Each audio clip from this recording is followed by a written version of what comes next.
saw this story. I'm going to read the headline and a few sentences from it. It was in the news on different channels. More than half of Canadians, $200 away or less from not being able to pay all of their bills. Just stop to think about that for a second. I hope you're not one of those people, but maybe you are. Imagine the stress of it for anyone, but especially if you have kids. How can this be happening in a country like ours? Let me read a bit. More than half of Canadians say they are $200 away or less from not being able to pay all of their bills at the end of the month, a report by insolvency firm MNP Limited said, as higher interest rates and a rising cost of living have stretched budgets. At 52%, that's up 6 percentage points from the proportion of Canadians who said the same in April. The report noted that 35% of respondents say they already don't make enough to cover the bills and debt payments, up from 30% in April and a record high for the survey. That is terrifying. That is sad. No wonder the coward Justin Trudeau is booed and heckled wherever he goes. No wonder he prefers to take his private jet at our expense to foreign countries where he can primp and preen and pretend that he's a star, except that doesn't even really work for him anymore. People are onto him now. I mean, the regime media in Canada are still covering for him, but that's just because he pays them. They actually publish things like this with a straight face. I showed this to you the other day.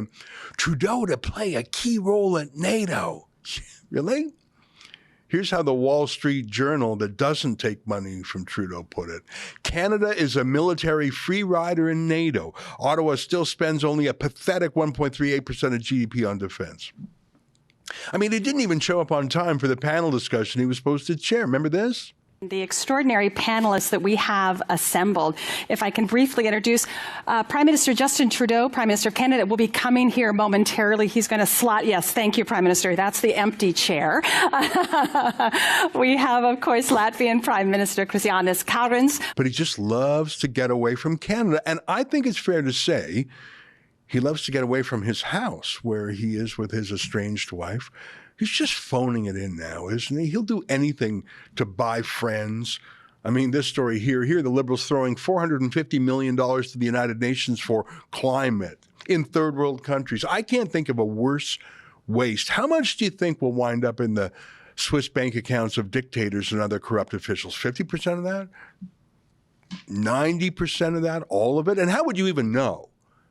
I mean, at least if we were building, say, a dam or a well in a country, a hospital, you could check to see if it was built. But how do you check to see if a country really did combat climate change? It's all pixie dust. It's all Enron-style accounting. You literally wouldn't be able to tell if they pocketed it or spent it. And really, what's the difference?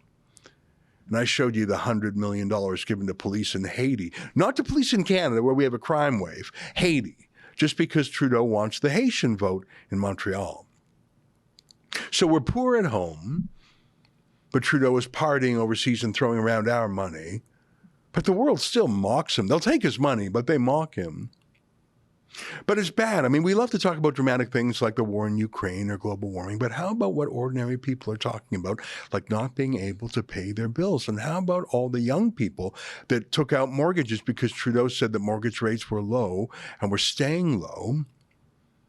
And they took out variable rate mortgages, and young people stretched and got the biggest mortgage they could, and now their mortgage payments have doubled. Interest rates went up again this week, the highest in 2 decades. Here's a video that Pierre Poilievre tweeted. I think it's pretty good. You know, if you used your credit card for the first time, you're using your credit card to invest in a huge flat screen TV home theater system for your basement. Okay, that's going to be something you're going to be paying off for a while.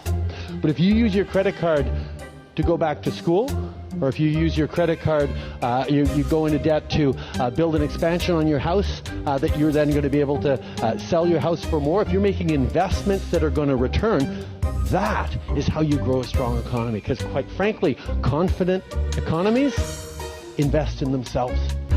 You'll forgive me if I don't think about monetary policy. You'll forgive me if I don't think about monetary policy. Future governments are going to have to carry that debt. The servicing costs on that are going to be very high. Sorry? The servicing costs on the debt that you're going to have to carry, that you're adding to now, right? Interest rates are at historic lows, Glenn. Interest rates are at historic lows, Glenn. Trudeau doesn't think about monetary policy. He doesn't think about fiscal policy. He doesn't really think about any policy. He's not a thinker. And he's never even lived this life. His whole life, he's lived off his father's trust fund set up for him. And the problems of his life were taken care of by daddy's lawyers and daddy's accountants. He's never had to pay a bill himself. He's never had to worry about making a payment his entire life. The thing about interest rate hikes is they're actually designed to slow down an economy, designed to stop people from borrowing and spending and growing. That's the purpose of it. It's used to cool things off, which is code for making people hurt a bit. Businesses hurt, industries hurt, to kill demand, to make people not able to buy things or hire people. It is explicitly designed to cause pain, which, by the way, is the express purpose of carbon taxes too, to punish people who pollute, as if carbon dioxide is pollution. And you combine higher prices with carbon taxes, with higher prices from inflation, with higher prices in your mortgage because of interest rates, and you've got a disaster for ordinary people. Trudeau doesn't know any ordinary people.